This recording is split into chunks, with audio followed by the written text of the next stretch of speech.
Ok, buenas noches. Por favor, en el chat no se olviden de poner, bueno, por lo menos buenas noches o su nombre para que hagamos el registro de asistencia, ¿ya? Desde esta clase ya pueden empezar a registrar al iniciar la clase, ¿listo? Fíjense que el chat está en la parte inferior de su pantalla. No se olviden que ahí pueden decir buenas tardes y su nombre ya está. Exacto, buenas noches, así está bien. O si no está completo, pongan ustedes su nombre completo y pues, ahí está el registro por ahora. ¿Ya? Como habíamos mencionado en clase anterior, las clases prácticas van a ser en laboratorio. Estamos esperando que nos den el visto bueno de que ya están listos los laboratorios. Supongo que va a ser a partir del 4 de abril, ya por el tema de la preparación de salas, de apoyo de auxiliares, etcétera. ¿Ok? Mientras tanto, vamos a ir avanzando nosotros de manera virtual. Las prácticas, etcétera, a través de Zoom. Y bueno, vamos a ir preparándonos ya para que las prácticas en laboratorio sean bien directas y puntuales. La ventaja que tienen es que la mayoría de las prácticas ya tienen una grabación de vídeo de anteriores semestres, entonces pueden pues tener apoyo en plataforma de esos videos, ¿ya? Yo las clases en este semestre ya no las voy a estar grabando como lo he hecho en semestres anteriores, porque nuestra rúbrica de trabajo ya es distinta, ¿sí? Entonces, traten de hacer los apuntes necesarios como si estuvieran en clases, porque vamos a hacer como una especie de mixturación, ¿sí? Vamos a mezclar un poquito lo que es clase presencial con virtual. Entonces ya pues necesitan tener apuntes en mano porque cuando vayamos a la presencial necesitan referenciar esos apuntes porque los exámenes también van a ser de manera presencial, de manera obligatoria para todos. ¿Ok? Bien, voy a empezar con nuestro tema número uno, que es introducción a Linux. Ya, tienen alguna consulta, me pueden interrumpir. Hoy vamos a hacer una pequeña práctica enfocado a lo que es un básico de lo que significa Linux y de ahí vamos a arrancar el taller uno y 2 y de estos dos talleres el taller uno va a quedar en manos de ustedes para que ustedes hagan un trabajo individual que luego les voy a comentar y el taller 2 quedará para nuestra siguiente clase para que lo resolvamos conmigo. ¿Sí? Entonces, empecemos un poquito hablando de lo que es Linux, ¿no? Linux viene a ser el sistema operativo de lo que es la corriente de software libre. El tema de software libre nace más o menos en la época de este programador o este ingeniero, Richard Stallman, ¿ok? Estamos hablando más o menos que en la época de los ochentas, ¿sí? Más o menos, él detecta cierta particularidad en el problema de los softwares que había en la época, ¿sí? De repente él es testigo de que si bien en una etapa anterior no había realmente propietarios del software, y de hecho los sistemas operativos eran abiertos, ya empieza a aparecer los sistemas operativos enlatados, software con licencia. Y bueno, el tema principal ocurría, por ejemplo, si él quería hacer alguna mejora en algún software, no lo podía hacer porque no había código fuente de ese software disponible. Ese más o menos es lo que pasó y derivado de ese detonante, bueno, él dice abandona su trabajo en los laboratorios MIT, ¿no? Y empieza a trabajar con lo que es una nueva corriente que es el software libre, ¿no? Inicia su proyecto llamado GNU. GNU traducido significa no es Linux, ¿sí? Básicamente, perdón, no es Unix, ¿no? GNU no es Unix, básicamente es una corriente que un poquito se confundía con sistema operativo Unix, porque Unix nació como un sistema operativo abierto. De hecho, en su momento, en las universidades le hicieron una réplica similar con el sistema operativo Minix, que fue el sistema operativo que se utilizaba para las prácticas académicas, ¿ok? Entonces, básicamente lo que se intentaba es volver, ¿no? Un poquito a esa corriente de software que podíamos disponer con código fuente, ¿ya? Entonces, esta nueva corriente, ahorita vamos a ¿ok?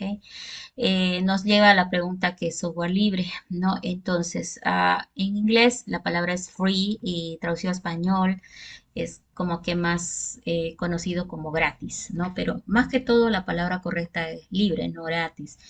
Eres libre de usar, estudiar, distribuir y mejorar. Entonces, esas son las principales, no son reglas, no pilares en los cuales se fundamenta, ¿no? En lo que es el software libre. Hoy en día está bastante bien posicionado. De hecho, el software libre no solamente hay en el tema de sistemas operativos, sino también en el tema de lo que es software, ¿sí? Como el OpenOffice y otro tipo de softwares que seguro van a ir viendo por internet. Entonces, tú eres libre básicamente de usar, ¿ya? Ahora, cuando hablamos de software libre, se habla de dos cosas distintas a lo que hablamos en los softwares con licencia de paga, ¿no? El código está disponible para descargar, modificar. Si conoces el lenguaje de programación, lo puedes hacer. Y normalmente viene también con comunidades que su objetivo es colaborar, contribuir, ¿no? Y esto nace desde, pues incluso la época de Linux, ¿no? Cuando Linux es lanzado por primera vez había como que la pregunta, ¿no? ¿Cómo lo lanzan? ¿Sí? El creador era un estudiante finlandés, ¿ok? Linus Torvalds. Y bueno, primero en su época estaba Unix muy bien posicionado, estaba iniciando Microsoft, que siempre estaba compitiendo con los Mac OS de los sistemas operativos que promocionaban con Steve Jobs, ¿ok? Entonces como que en la época había una peleita, una competencia entre Steve Jobs y Bill Gates por ganar el mercado en lo que son los sistemas operativos orientados a ventana y escritorio, ¿no? Entonces había por un lado eso y por otro lado Unix, que era muy, pues un sistema operativo conocido como que muy fuerte en cuanto a lo que es la seguridad. Sí, difícilmente se podía atacar, hackear, etcétera, ¿no? Ahora, tema virus, por ejemplo, se expandió mucho con lo que es Microsoft. Ya Mac siempre estaba diciendo no tenemos virus, somos inmunes, pero ya hace algunos años han tenido que sacar los antivirus también para esos sistemas operativos porque ya han ganado bastante mercado. Pero en Unix no hay realmente nada conocido, sin embargo, los niveles de protección que tiene ese sistema operativo son bastante difíciles de evadir. Ahora, en lo que es el tema de Linux, pues se puede decir que Linux cuando inició, Linus Torvalds tomó código Mimix, ¿no? El sistema operativo Mimix, que estaba basado básicamente en Unix. Y Linus Torvalds inició su Linux usando esta base, ¿no? Mimix. Entonces, como que es un primo de lo que era Unix, ¿ya? Entonces, por esa razón, al momento de sacar al mercado, la pregunta en los 90 era cómo lo sacan. A competir no iba a sobrevivir, ¿no? Lo iban a matar y rapidito, ni bien salga, porque tenía grandes competidores afuera. Por un lado los de orientado a ventana y el otro lado Unix. Linux nació primeramente muy similar a Unix, es decir, que no estaba orientado completamente a escritorio o ventanas, ¿ya? Más bien era un ambiente parecido a este, ¿sí? Es una shell, la interfaz principal entre el usuario y el sistema operativo, donde el usuario debía digitar órdenes escritas, al igual que Unix, ¿ya? Entonces, por una parte había todo este tema. Entonces, justo en los 90 también acuérdense que estábamos pisando por la cuarta generación de computadoras y se vino el boom de las redes y el boom del Internet, ¿sí? Como la red más grande del mundo, empieza a posicionarse el Internet y justamente eso es lo que Linux agarró, ¿sí? El poder del Internet para poner en algún servidor público el código fuente de su sistema operativo y empezar a hacer propaganda de que lo descarguen, que lo prueben, que manden sus opiniones y que si tienen sugerencias las envíen. Y ahí fue donde empezó a aparecer lo que llamamos las comunidades, ¿no? Colaborativas. Esto fue creciendo tanto que al final no solamente veían gente que estaba probando Linux, sino también que de repente estaba haciendo sugerencias, es decir, no decían, por ejemplo, esto falló, no, esto falla y yo sugiero que con esto lo solucione. Entonces ahí es donde nace el concepto de comunidad. Doy, me das, doy, me das. Colaborativo. Entonces esto hizo que Linux crezca, que se haga lo que hoy en día es, ¿no? Entonces ese es el espíritu software libre y así nace Linux. En este tipo de software, la regla número uno es lo que nace libre, muere libre. No puedo tomar una versión de Linux libre y volverlo de paga. Eso no lo puedo hacer. Ahora, los fabricantes de Linux tienen versiones de paga también. Y esto tiene un motivo, ¿no? Las empresas pues tienen que trabajar con sistemas garantizados porque ellos albergan en sus servidores grandes sistemas de información y no puede estar algo gratuito que nadie, que cualquiera pueda entrar y modificar, ¿verdad? Entonces, hay unos niveles de protección, seguridad, etcétera, que deben garantizar los fabricantes y ahí es donde nace el otro grupo, ¿no? De Linux que son de paga. Entonces, en ese grupo están, por ejemplo, Red Hat, que se posicionó bastante bien, es una versión alemana de Linux, ¿ya? Ahora, sin embargo, cuando nosotros aprendemos Linux en versión libre, estamos aprendiendo a la vez la versión de paga, porque es similar, ¿ya? El tema también de cuando se paga es que tienen soporte técnico. Si el servidor con ese sistema operativo X empieza a fallar, ellos tienen una garantía de soporte técnico, pues rápido, ¿no? Incluso a distancia o de manera remota, testean el error, intentan resolver. Y bueno, normalmente es por esto que lo que paga el cliente, ¿no? De este sistema operativo. En lo que es software libre, si tú tienes algo que no has pagado, la alternativa es utilizar las comunidades. Entras a las comunidades y en verdad encuentras toda la ayuda necesaria. A veces es sorprendente que haya tantas personas ahí respondiendo preguntas y a veces decía, bueno, ¿en qué momento tienen el tiempo? Pero es que ellos están, ¿no? Siempre intentando hacer de que este software siga creciendo a más y más clientes. Ahora, esta idea no ha quedado mala, ¿no? Microsoft actualmente, a mí me sorprendió, por ejemplo, la versión de Windows 10, que la pongan, descárgate libre y pruébalo. ¿No? No habíamos visto eso en versiones anteriores, ¿no? Entonces, como que Microsoft un poquito trata de recuperar la ventaja que tiene entregar un software antes de ponerlo a- en mercado ya de manera formal, ¿sí?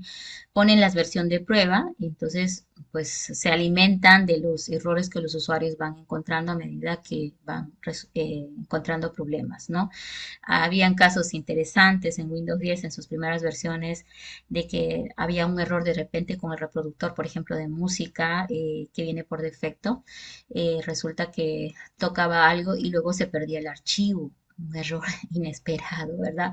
Pero cosas como esas hicieron de que pues seguramente la versión que ya sacaron a mercado como formal sea una versión un poquito mejor, ¿no? Sin quejas ya de los usuarios. Recuerdo que hubieron versiones de Microsoft que ya pues incluso tuvieron que cancelar, ¿no? La fecha límite que tenían para ponerla en mercado o a disposición del cliente.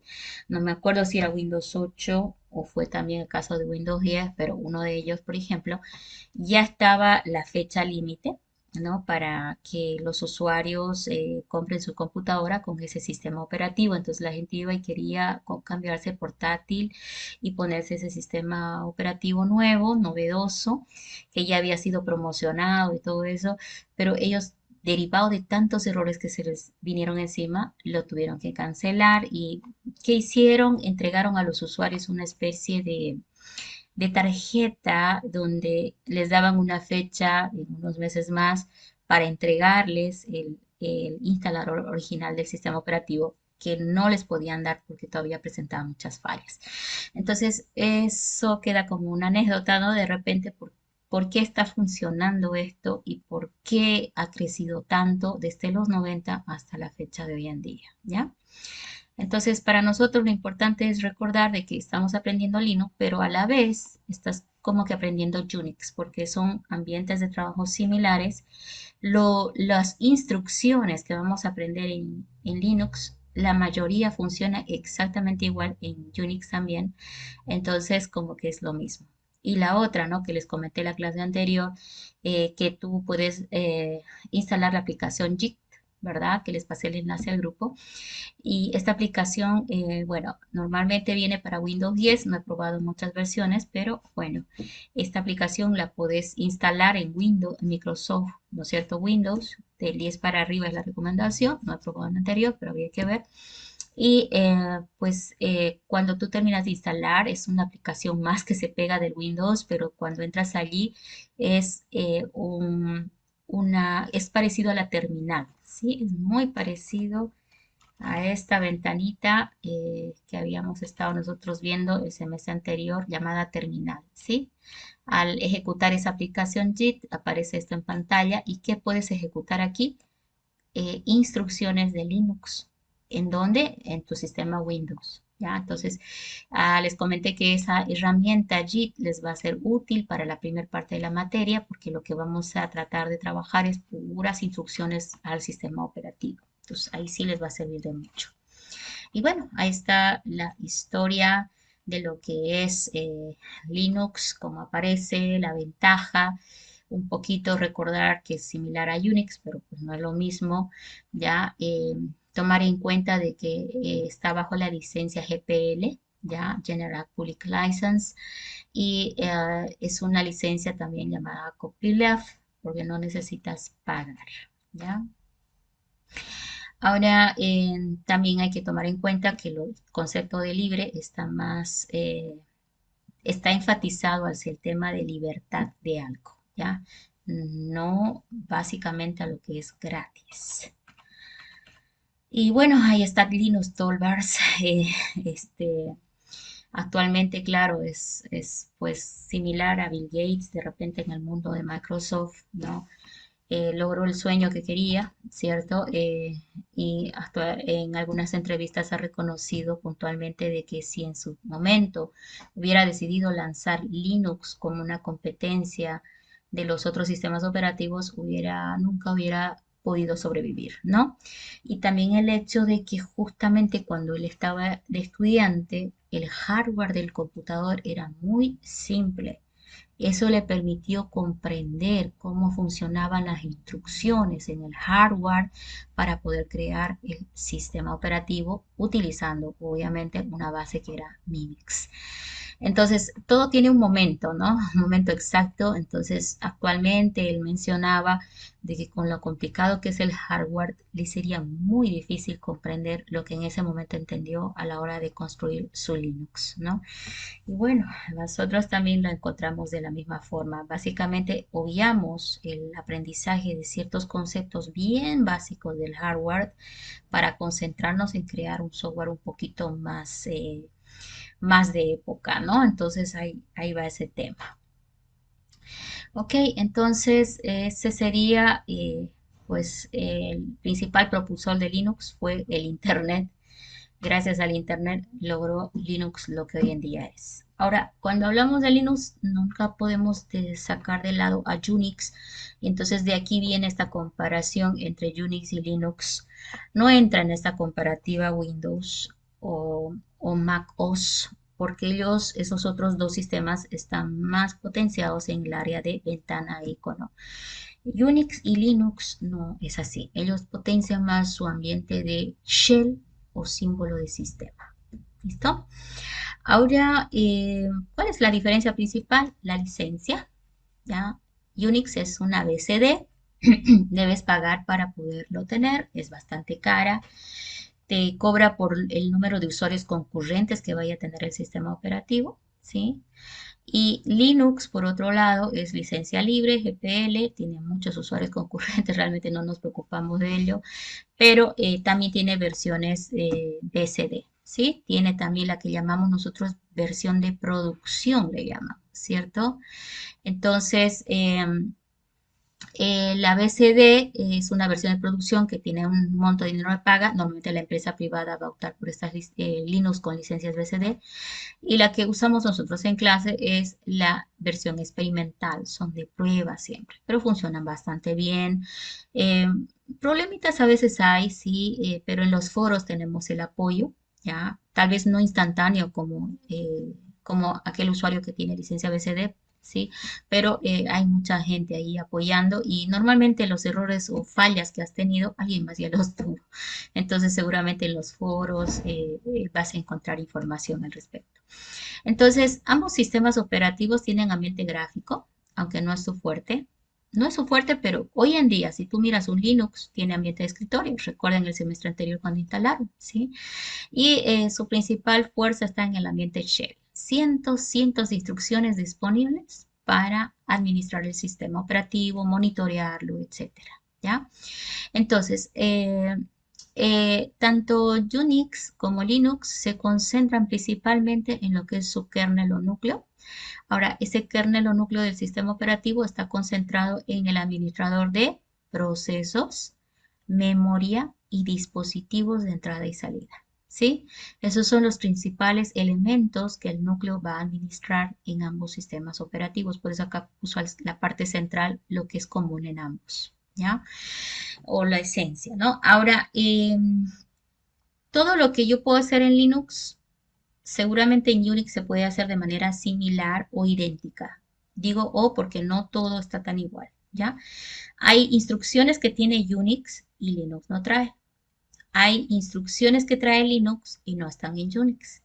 Es que como cada uno tiene su propio creador, como que ellos partieron de una base, pero actualmente ya han ido haciendo ciertas diferencias, pero en contexto general son similares. Tú aprendes Linux, aprendiste Unix también y seguro que vas a poder trabajar sin problema. ¿Ok? Entonces, pues los Linux trabajan con versiones de producción y de desarrollo. La versión de producción es la que usamos nosotros. La versión de desarrollo básicamente es la que utilizan en las empresas, ¿no? Ahora, algunos conceptos básicos de lo que debemos saber hacer en Linux. Lo vamos a tratar de hacer en una máquina virtual que tengo acá. Acá tengo el VMware. Por ejemplo, la primera actividad es cómo ingresar a una shell en Linux. Ok, acá abro el VMware. Vamos a abrir una máquina virtual. Vamos a ver si por acá necesito un Linux. Mm, bueno, este va a tener que ser.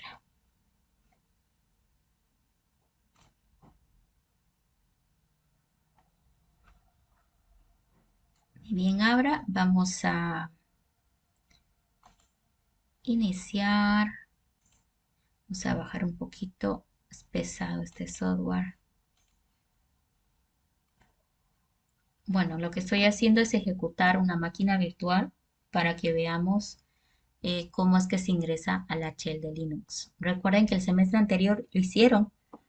Cuando presentaron el proyecto, yo les hice ingresar a su shell. En realidad lo ubicaron con el nombre de programa llamado terminal. ¿Sí? Yo les decía, abra su terminal.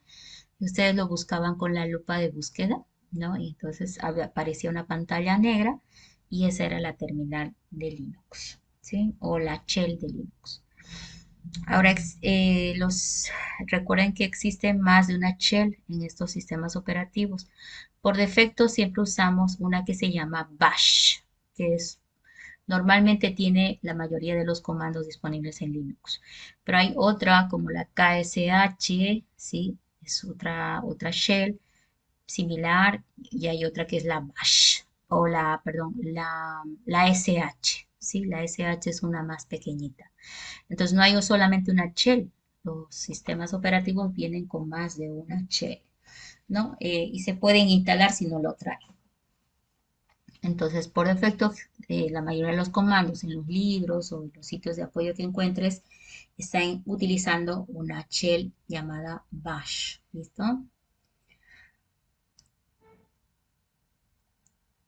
Vamos a ver que apure un poquito, es que ahorita, esto es el problema del ambiente de escritorio, no tarda en subir. Mientras abre, ¿quiere alguien hacer alguna pregunta o consulta?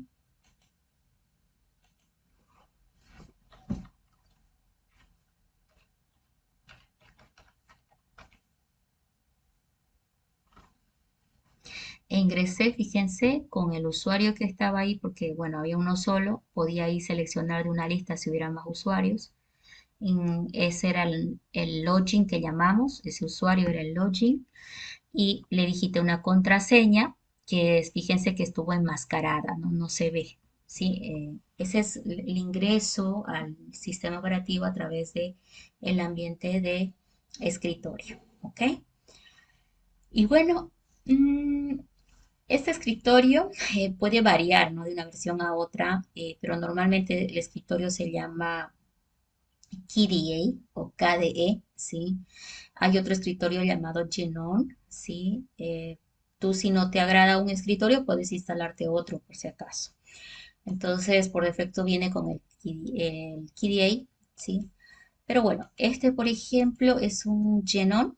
Fíjense, el Genon se nota porque trae esta barra lateral, ¿ya? Que tiene, se llama más bien lanzador, que te permite acceder a aplicaciones de uso común o en esta zona acceder a más programas del sistema, ¿sí? Entonces yo le doy clic ahí, aquí van a aparecer en lo que pueda los otros programas. Bueno, pero lo más, en cualquiera de los escritorios que tú trabajes, por lo general, al darle clic acá en actividades, en esta que es la lupa, le pones el nombre de la aplicación, en este caso le vamos a poner terminal, le damos a esa alertita, ok, fíjense, está la terminal y ahí estoy ingresando a la shell del sistema operativo, ¿listo? Esto va a permitir abrir una pantallita negra donde yo voy a poder darle instrucciones al sistema a través de órdenes o comandos. Por favor, noten la particularidad. ¿Ya? Creo que no puedo hacer crecer el tamaño. Déjenme ver un ratito. Mm, había una forma en algún momento. Bueno, quería hacerlo ver un poquito más grande. Es que esto también depende de la versión. Ya, vamos a ver. Ahí.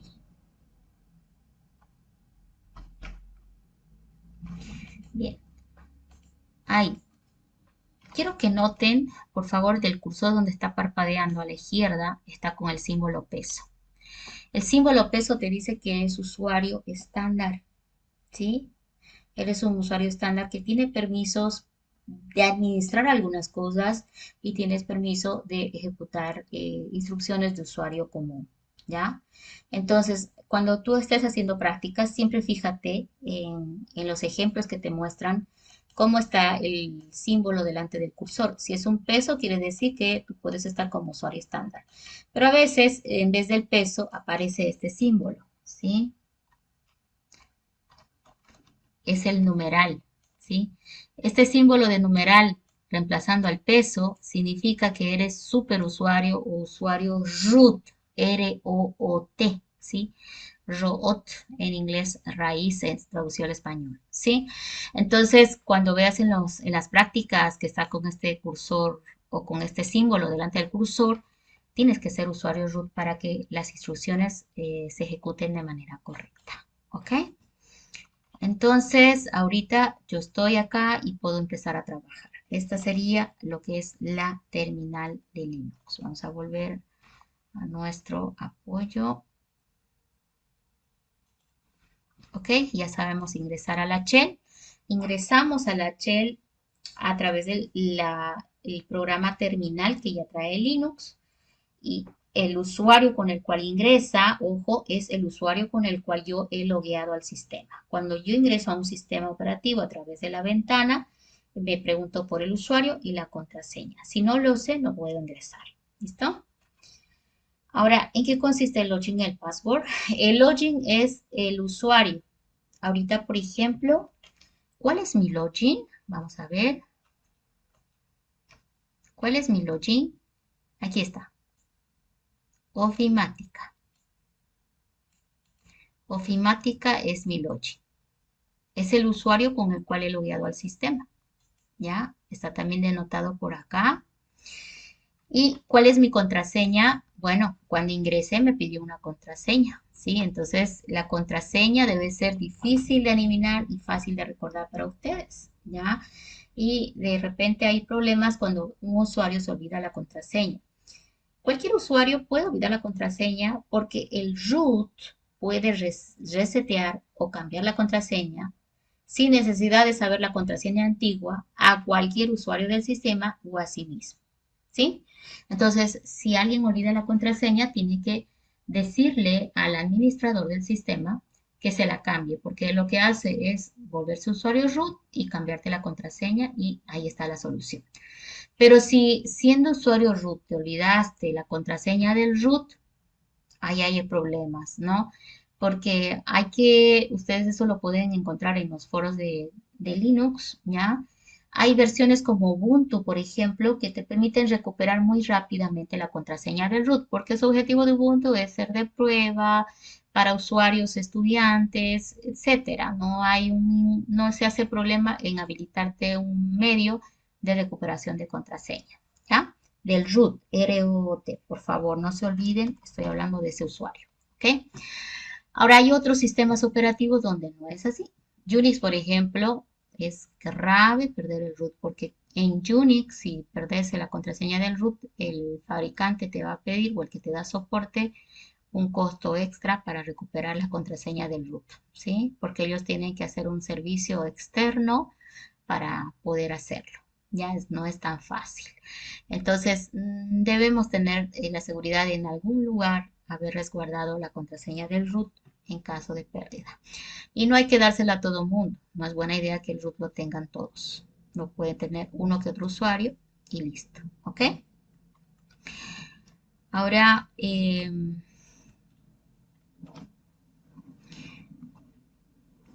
entonces, ahí va.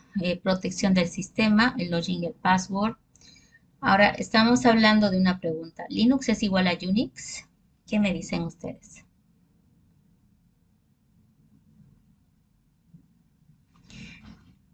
Linux es igual a Unix. Ah, no los escucho. Voy a tratar de revisar qué pasa.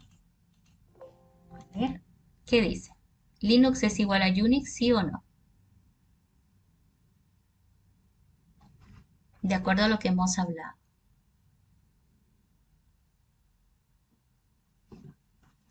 Nadie me va a contestar. ¿Se puede decir que la afirmación de que Linux es igual a Unix es cierta o no?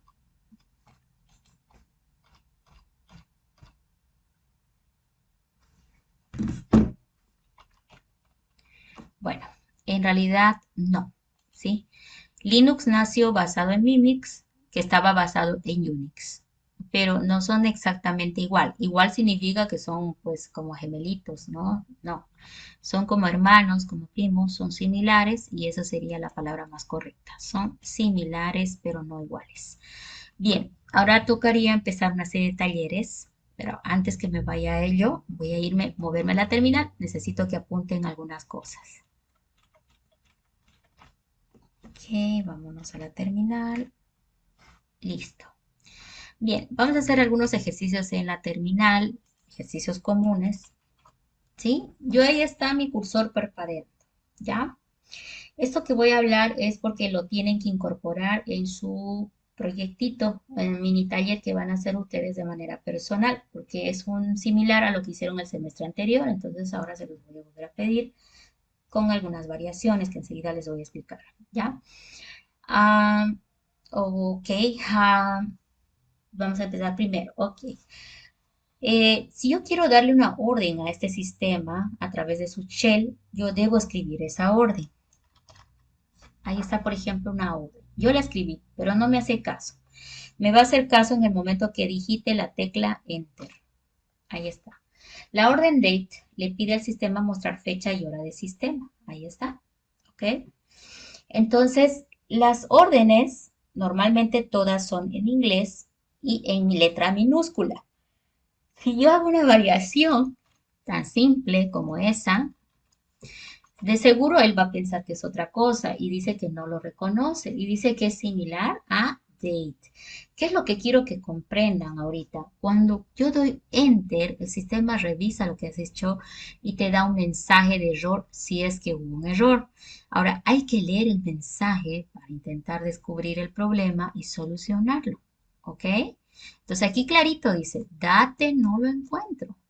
Y luego dice, una orden similar es date, entre comillas se lo puso. Ah, entonces uno dice, bueno, me equivoqué, ¿no? Ahí va. Ahora, las órdenes, miren, el mismo date puede tener variaciones, ¿sí? Puede tener variaciones en el contexto en que van a ir. A ver, déjenme recordar una variación que podemos hacer. Déjenme recordar un poquito. Miren cómo es la memoria, ¿no? No, miren un ratito lo que voy a hacer. Voy a buscar un poquito de apuntes. Sí, esto lo vamos a ver más adelante. Estoy tratando de recordar una variación que le podemos dar.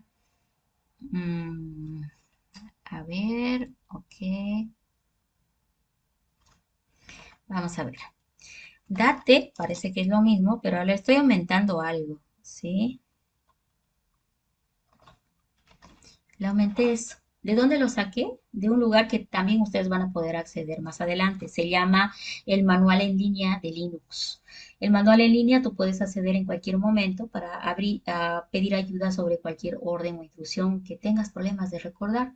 Yo, por ejemplo, ahorita miré y ya más o menos me acuerdo y digo, bueno, ahí está.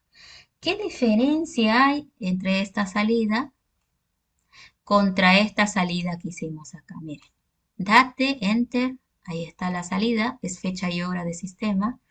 Ahora esta otra que está mostrando solamente la fecha y en un formato más corto, ¿sí?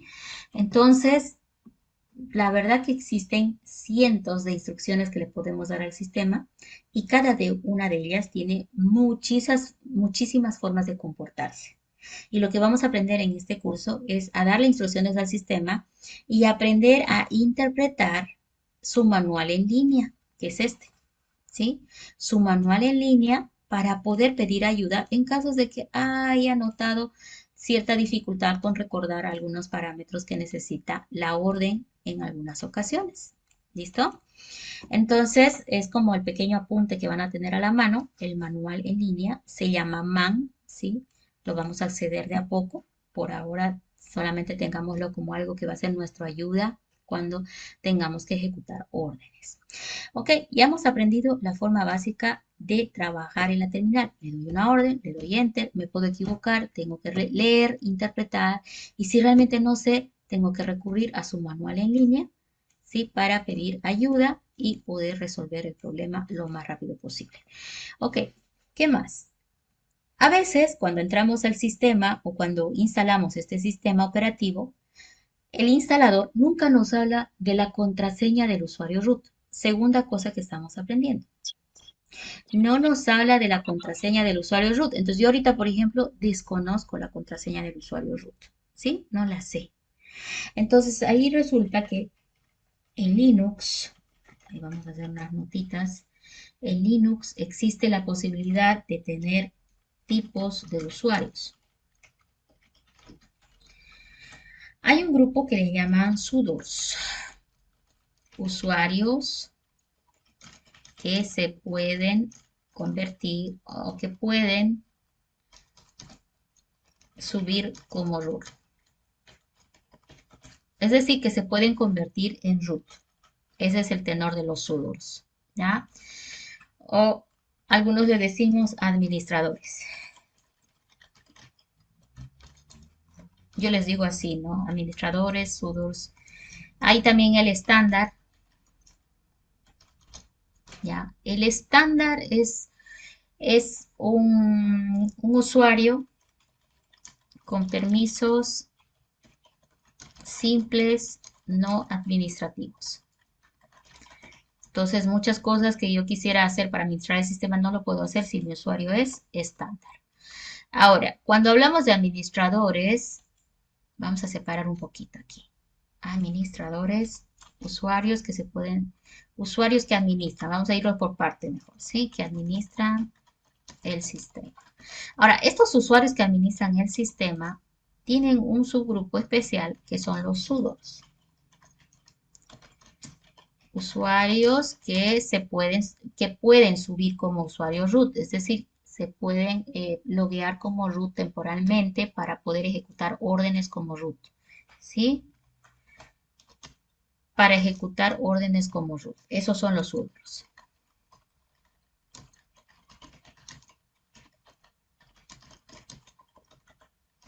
¿Ok? Entonces, existe una instrucción bien conocida que ocupa mucho los sudos, que es sudo. ¿Sí? Sudo es una instrucción que les permite ejecutar comandos como sudo. ¿Sí? Entonces, vamos a ver qué está pasando con este usuario ofimática, ¿sí? Vamos a ir a ver qué tipo de usuario es. Es muy fácil, miren, primero voy a moverme acá, actividades, acá le voy a decir usuarios y hay lo que se llama configuración de usuarios, ahorita lo va a encontrar, ahí está. Vamos a ver configuración de usuarios y vamos a ubicarlo al usuario ofimática para ver cómo está clasificado.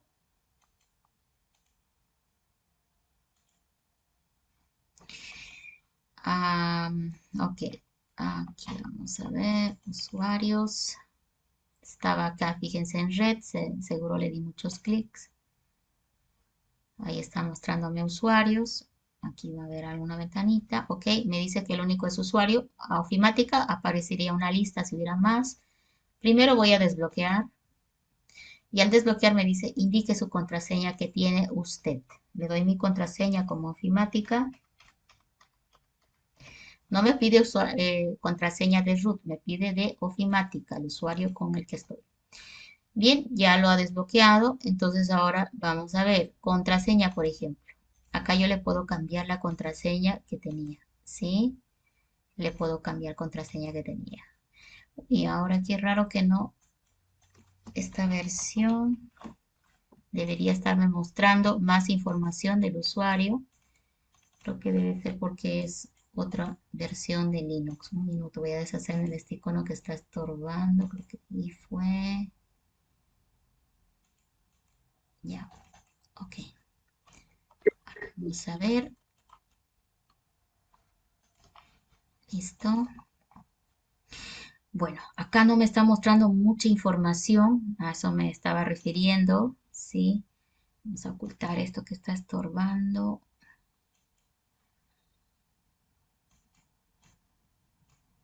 Ok. Acá debería mostrarme más información. Supongo que esto es por el problema de la versión con la cual ahorita estoy trabajando. La versión 34, por ejemplo, te da más información de este usuario para que tú puedas a nivel de escritorio averiguar qué tipo de usuario es. De todas maneras, sí se puede por comandos también averiguar el usuario, pero no quiero concentrarme en ese tema por ahora. Ya les estoy mostrando nada más que normalmente en la parte del escritorio podés administrar algunas cosas de este usuario, ¿ya? No le voy a cambiar la contraseña, lo voy a dejar como está. Puedo añadir nuevo usuario, voy a hacer un ensayo para que lo vean, ¿sí? Añado un usuario, por ejemplo, que se llame estudiante. Y aquí va lo que les comentaba, estándar o administrador. Entonces yo puedo crearlo como estándar, entonces este usuario no va a tener permisos de administración. O puedo decir que sea un administrador y ya este va a ser más un usuario con permisos de ejecutar órdenes administrativas. Le puedo dar una contraseña ahora mismo, la que yo quiera, ¿sí? Ay, no me dejó, no me deja, a ver, ahí va.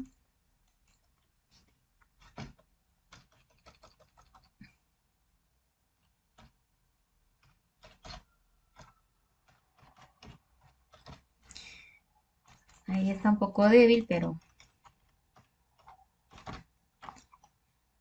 Y bueno, ahorita vamos a asegurar que no haya nada abajo, ya. Va, ok. Contraseña ahora y tipo administrador a añadir. Ahí está. Entonces, ahorita agregué el usuario. Ahí está, vieron la lista. Acá este sí me deja, miren, administrador o estándar. De repente yo quiero volverlo estándar a este. Le doy ahí y abajito debe estar la opción de, es que está muy grande y ahí está el problema.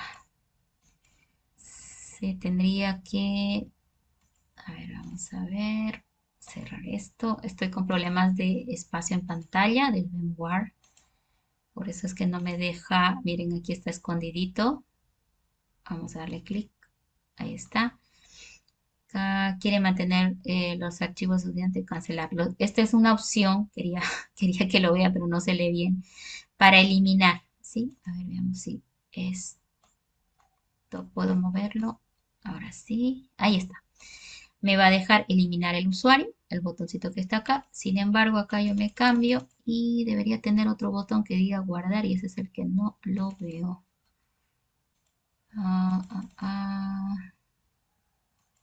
Sí, realmente no lo veo, está, bueno, eso es por tema de espacio, ¿ya? Entonces voy a retroceder atrás, ahí va, y ahí está una de las razones por las cuales no me agrada trabajar en el escritorio.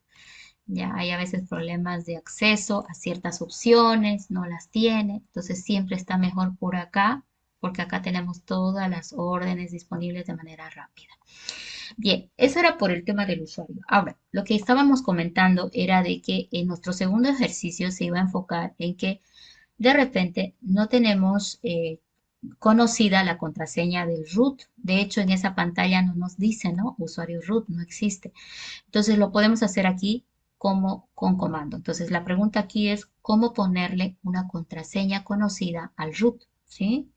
¿Cómo ponerle la contraseña? Entonces acá lo voy a hacer. Miren, yo soy ofimática y voy a intentar decirle sudo su, perdón, primero vamos a intentar directo, su root. Voy a decir, quiero ser root. Ahorita lo que estoy haciendo es paso 1. Ok, ¿mi objetivo cuál es? Lo voy a anotar porque no quiero que perdamos ese contexto, ¿sí? ¿Cuál es mi objetivo? Ejercicios 1. Poner contraseña conocida al root. Y para esto voy a hacer primero subir como root. Y es donde estoy ejecutando el comando. Fíjense, ahí el peso, su root. Ahora, cuando le di su root, me dice contraseña del root. Si yo la sé la contraseña del root, voy a poder entrar. Como la conocía, él me lo aceptó. Miren, ahí está. Es que este usuario ofimática sí era un usuario administrador y sudo. Ya, ahora veamos aquí. Su root, enter. Y ahora me pidió password, ¿no? O contraseña. Y yo he digitado la contraseña que no estaba enmascarada ni nada y le di enter. Y luego apareció el símbolo del numeral. Quiere decir que ya estás como root. Entonces, esto es porque yo conozco la contraseña del root. Sí, yo puedo estar. Pero ahora, ¿qué decía el ejercicio? Poner contraseña conocida al root. Pero yo entré aquí porque ya la sabía la contraseña. ¿Qué pasa si yo no la sé? La pregunta es, ¿qué hago si no la sé? Le voy a dar exit. Voy a volver el tiempo atrás. No sé la contraseña del root. Le doy su root, ¿sí? Y le escribo y me va a decir error, error, no, no es contraseña válida. Entonces, no la sé la contraseña. ¿Cuál es la alternativa? Para ya responder la pregunta. Sudo passwd root. Yo estoy intentando cambiarle la contraseña al root en este momento. Le estoy diciendo, como administrador, ejecutar el comando passwd para el usuario root. Entonces, al enter, si yo soy un usuario sudo, me va a aceptar que yo, miren, dice aquí, sudo, dice. Passwd por ofimática. Entonces, ¿qué voy a hacer? Voy a digitar mi contraseña de ofimática. Esa sí la tengo, ¿sí? Si al enter él me dice, usted no es sudo, es porque no tengo permiso de ejecutar este comando. Este comando sudo solamente lo pueden ejecutar los usuarios administradores o los que pertenecen al grupo de trabajo sudo. Entonces dice, cambiando la contraseña de root. Entonces, ¿qué significa? De que sí soy un usuario sudo. A mi ofimática me ha dejado cambiarle la contraseña al root con la instrucción sudo. ¿Sí? Entonces, ya que tengo permiso, le voy a dar una contraseña conocida al root. Me está advirtiendo, pero dice vuélvalo a escribir de todas maneras. Me advierte que está muy fácil, etcétera. De todas maneras, me lo aceptó. Dice tokens autentificados, actualización exitosa. Entonces, la contraseña ya es conocida. Vámonos entonces a la respuesta a la pregunta que teníamos. ¿Cómo le pongo al root una contraseña conocida? Ok. La respuesta sería entonces sudo passwd root. Enter. Aquí le vamos a decir contraseña de usuario logueado. Eso es lo que me pidió, ¿sí? Y yo le digito ahí la contraseña que está que no se ve, pero le doy enter. Y luego dice, aparece el símbolo del numeral. Ahí lo vamos a diferenciar, ¿ok? Aparece el símbolo del numeral indicando que exitosamente ya eres root, ¿sí? Ahora, como ya tienes la contraseña del root, ya puedes hacer el ejercicio B, que es subir como root, es decir, volverte usuario root. Yo solo me puedo volver root si es que conozco la contraseña del root. Entonces ahora le puedo decir su root, le doy la contraseña del root, ¿sí? Y ya tengo permiso de ingresar, ¿ok? Entonces, acá, perdón, acá. El hecho que aparezca este símbolo otra vez y el cursor al ladito significa que ya el comando ha sido exitoso, ¿ya? Entonces ahora hagamos el ensayo de que ya que sabemos la contraseña del root, podamos ingresar como usuario root. Le voy a dar su root y ahora me pide la contraseña del root, ¿no? Le doy, fíjense cómo le he digitado y no se ve en pantalla nada. Le doy un enter y ahora sí, ya sos usuario root. Ya puedes ejecutar órdenes como administrador sin restricciones porque en realidad el root es conocido con el nombre de superusuario en el sistema Linux. ¿Ya? Bueno, ahora va la pregunta de investigación que van a hacer en ese práctico. ¿Sí? Este va a ser para ustedes. Dos. ¿Cómo agregar a un usuario? No, ¿cómo agregar un usuario al grupo de sudos? Hay un comando, ¿sí? Por ejemplo, si el usuario estudiante es estándar,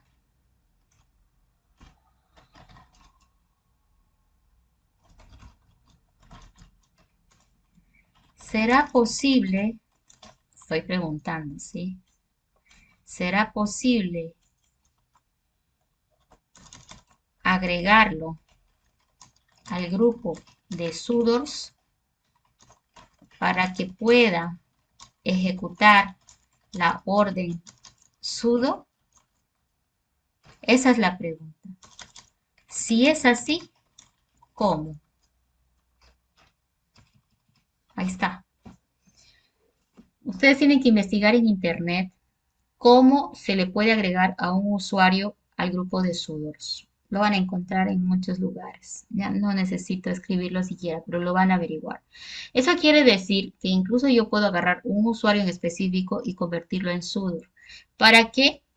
Para que ese usuario, al pertenecer al grupo de sudos, pueda ejecutar este tipo de acciones. ¿Sí? Todo lo que él ejecute con sudo se va a tomar como lo que hacíamos en Windows. ¿Te acuerdas que en Windows, botón derecho al icono ejecutar como administrador? ¿Sí? Eso está restringido aquí a los usuarios que son sudos. Y para decirle ejecute como administrador es justamente la instrucción sudo. Sudo es una instrucción que le dice ejecute como usuario administrador. ¿Ok? Acá passwd es un comando y root es el usuario al cual se le quiere poner una contraseña conocida. ¿Listo? Entonces hay que averiguar el 2. En mi caso, el usuario ofimática era sudo. Por esa razón, como era sudo, me permitió ejecutar esta instrucción y por lo tanto me permitió ponerle contraseña conocida al root. ¿Cierto? Ahora acá, me falta aquí en el apunte, ¿no? Le puse la contraseña del usuario logueado y luego me dijo indique la contraseña del root. O digite, ¿no? Algo así era, ¿sí? Eso era lo que me estaba faltando. Digite la contraseña del root. Entonces ahí yo la digito, la nueva contraseña del root, le doy enter. Y la otra pregunta me dice vuelva, ¿no? Es que quiere que repite, ¿sí?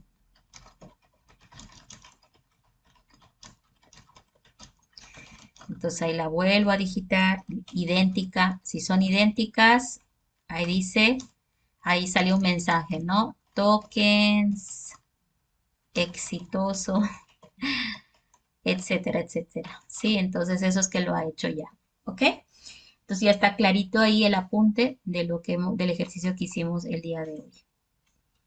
Interesante el hecho de que cuando Linux para escritorio, la versión Workstation se instala, el root tiene una contraseña desconocida.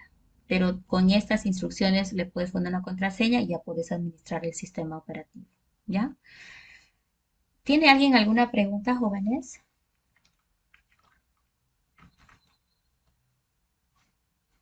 Nada. Muy bien.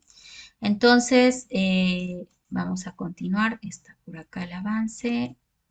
Ok, tocaría ahora hablar del taller número uno, instalación de Linux Fedora Workstation, ¿sí? En la plataforma va a aparecer el enlace con la descripción detallada de lo que tienen que hacer, pero principalmente es la instalación de una versión Linux, puede ser Fedora, si quieren pueden escoger incluso otra versión de Linux, ¿ya? No les voy a pasar cuánto de RAM, cuánto de disco, no les voy a pasar las particiones de disco, no les voy a pasar si va a haber memoria virtual, si va tanto de boot, nada. Solamente quiero que recuerden algunos elementos básicos, ¿ya? Ustedes como ya hicieron el anterior semestre, tomen la decisión de los tamaños, ¿ok? Entonces, uno, ¿sí? Disco. En función al tamaño, distribuir mínimamente para la boot, ¿sí? Las WAP,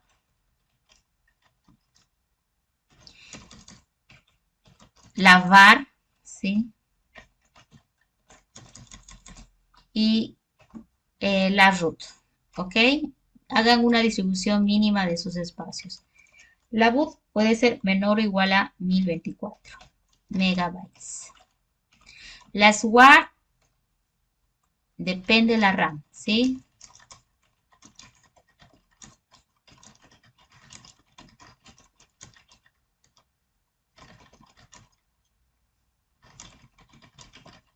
Si están instalando un Ubuntu, tienen que buscar en la página de Ubuntu, ¿no? La var recomiendo mayor o igual a 50 gigabytes. Ok, menor a 100, sí. Menor a 100 o mayor o igual que 50. La var es un espacio que Linux utiliza para algunas aplicaciones. Se puede quedar sin espacio a veces cuando las aplicaciones tienen que almacenar ficheros demasiado grandes. ¿Ya? Entonces, de repente 50 sería para ustedes lo ideal porque no van a hacer más que pruebas. Yo trabajaría con 100 en una máquina que va a ser funcional para algunas aplicaciones pesadas. Y bueno, la root normalmente apropiaba el resto, pero podrías incluso hacer específicamente la home, especificarle el tamaño, y este va a depender, ¿sí? Del número de usuarios, ¿no? Cuánto de espacio a cada uno.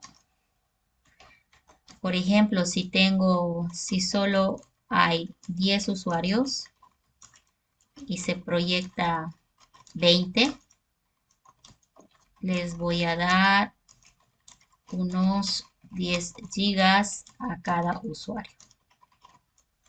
¿Sí? Entonces, ¿cuánto sería 20 por 10? ¿Cuánto es? ¿Cuánto es 20 por 10? 200, ¿no? Entonces, la home podría ir en unos 200 gigas, ¿sí? Menor o igual de 200 gigabytes. Es un espacio muy grande, pero de repente está mucho. A ver, si se proyecta 20, que va a ver a futuro, tal vez yo le daría a cada usuario solo 5 gigas, porque hacemos puras pruebas, ¿no? Acuérdense que esto va a depender de la situación real que tenga. Entonces ya esto disminuiría solamente a unos 100 gigas para la root, para que no estén trabajando con tamaños muy grandes, ¿ya? Y luego viene la root, que es el último punto de montaje que siempre sugerí que el resto. Ahora, buscar información en sitio de web de referencia. Fedora tiene sus recomendaciones mínimas y máximas sobre los puntos de montaje, ¿ya? Entonces busquen en Fedora, si es Fedora, en Ubuntu, si es Ubuntu, etcétera. Sobre el tema RAM, depende de tu máquina, ¿sí? Eso se los dejo a ustedes para que hagan la distribución. Eh, yo creo que a máximo la mitad le puedes quitar a tu máquina real cuando tienes poca memoria. Si tienes 4 gigas, 2 para la máquina virtual está bien. Creo que Linux con 2 mínimo te va a andar bien, ¿ya?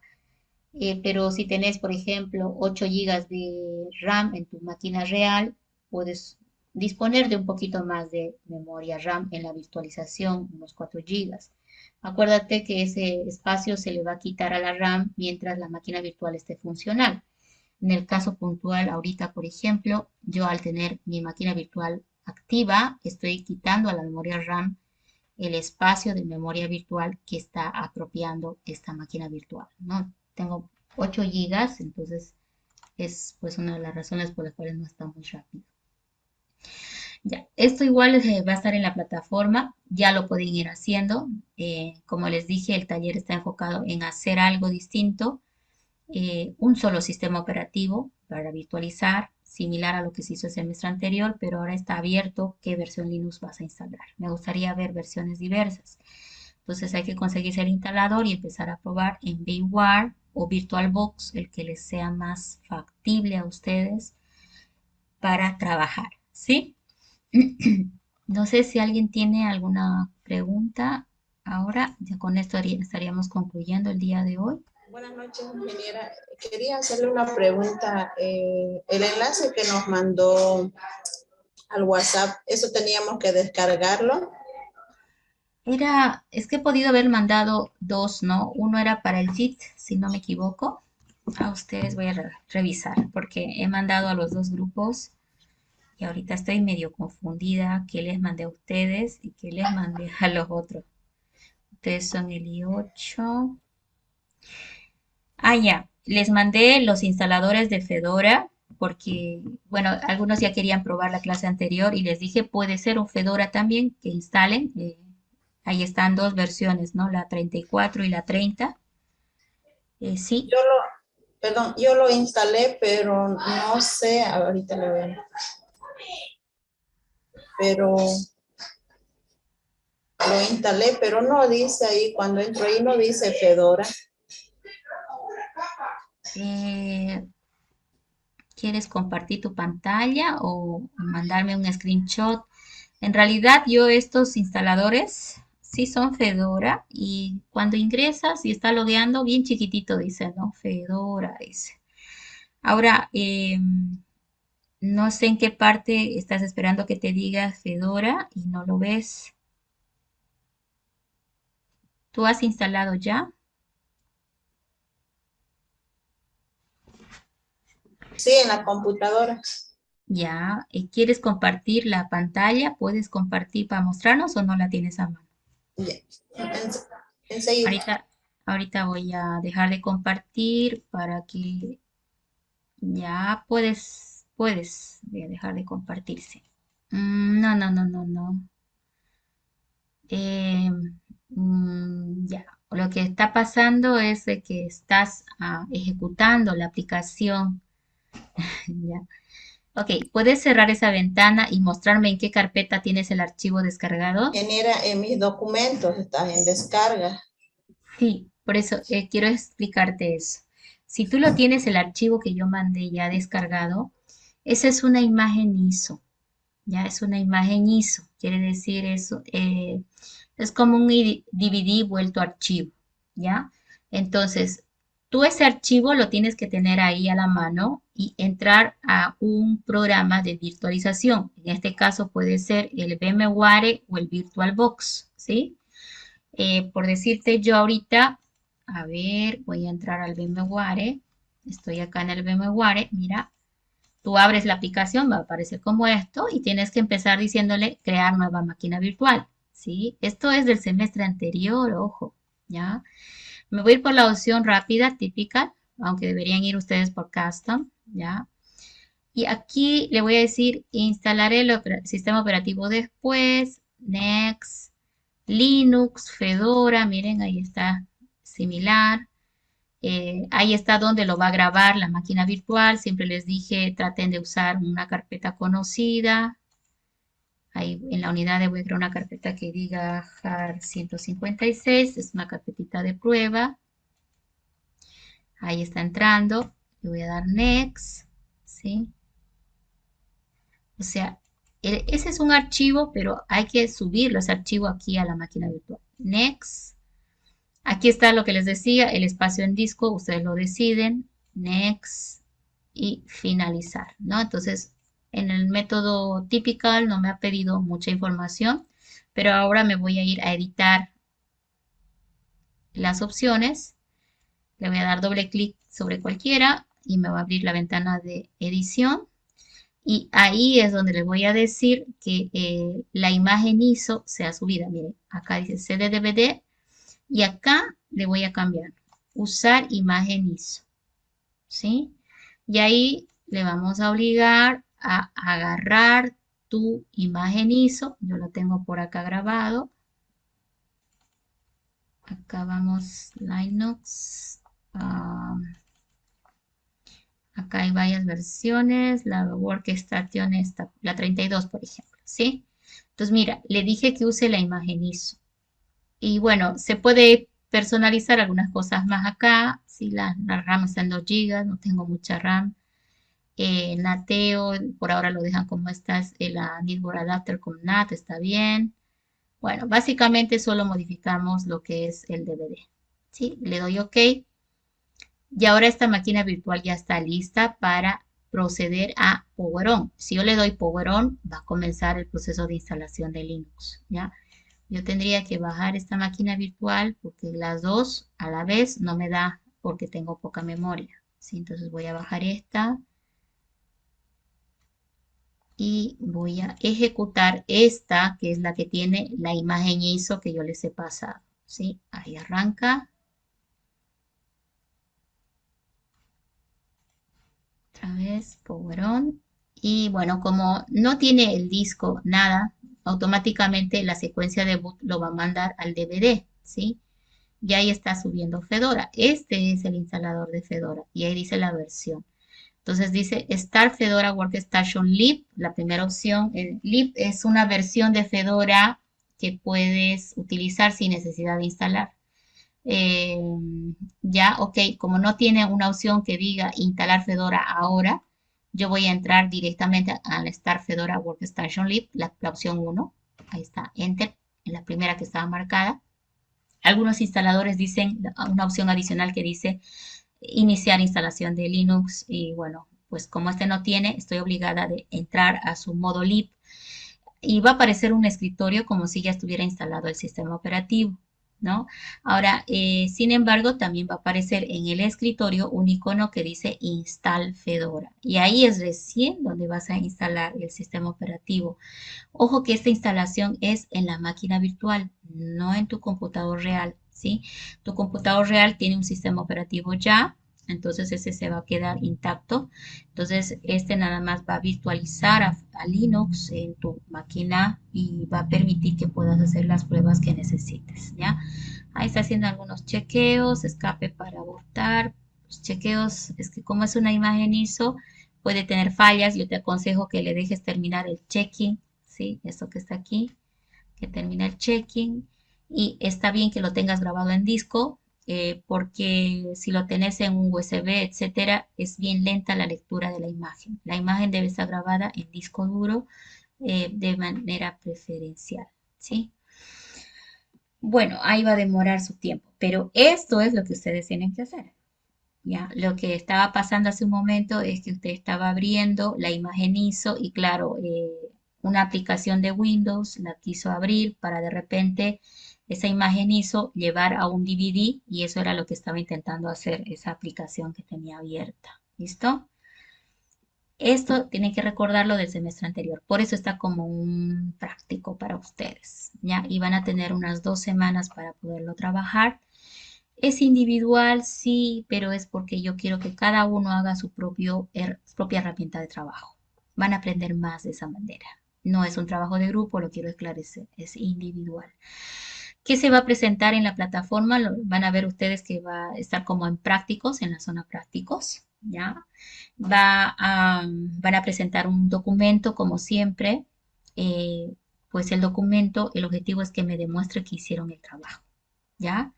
El documento debe mostrarme que hicieron el trabajo. Entonces, el documento además debe contemplar esto que hemos dicho acá, ¿sí? Todo esto que se está haciendo debe contemplar los ejercicios que aquí estoy pidiendo, ¿ya? Para que pues practiquen y vayan entrando en lo que es el modo comando de Linux, ¿ya? Porque ese es el objetivo de este semestre, aprender el modo comando, ¿ya? No sé si hay alguna otra pregunta o consulta, jóvenes.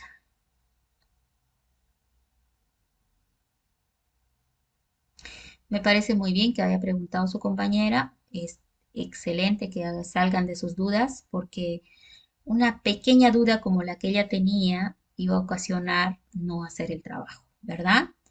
Esa pequeña duda iba a ocasionar de que se trabe, pierda el tiempo, etcétera y etcétera. Entonces, es muy bueno que pregunten a tiempo y no cuando ya pues no es posible solucionar el problema. Ahí está el asistente. Tendríamos que decirle instalar y luego pues va a seguir un asistente que ya no lo voy a hacer yo, ¿ya? Si le diera yo ahorita try Fedora, él va a iniciar el modo escritorio para que yo pueda practicar Linux sin necesidad de instalar. Pero no, ustedes deben ir por install Fedora. Ahora, a veces no aparece este asistente, aparece así, o se cierra o no ha podido cargarlo, no sé. De todas maneras, acá todavía, si no me equivoco, aparece el iconito. Vamos a ver si debería aparecer por acá el iconito que dice instalar Fedora. Ahí está, install to hard drive. ¿Viste que le puse ins? Y ahí está el iconito install to hard drive, ¿ya? Entonces, si te pasa que a veces nos sucede que no hay, no se olviden de que lo puedes todavía ubicar en la lupa. Como ya yo lo ubiqué, acá apareció en el lanzador, ¿sí? No, listo, para que lo instale, ¿ya? Bueno, muy bien, jóvenes. Entonces, con esto nos veríamos la siguiente clase el próximo martes para continuar con pues, el segundo taller que tiene el objetivo de enganchar de manera remota a la máquina virtual. ¿Ya? Sería otra práctica que vamos a hacer. Lo ideal sería que esa práctica lo hagan sobre su práctico, pero igual les voy a dar 2 semanas para que concluyan ese taller 1 y logren la instalación y configuración de su Linux. ¿Ya? Nos veríamos entonces, señores, el día martes. Pasen buenas noches. Hasta luego. Hasta luego, ingeniera.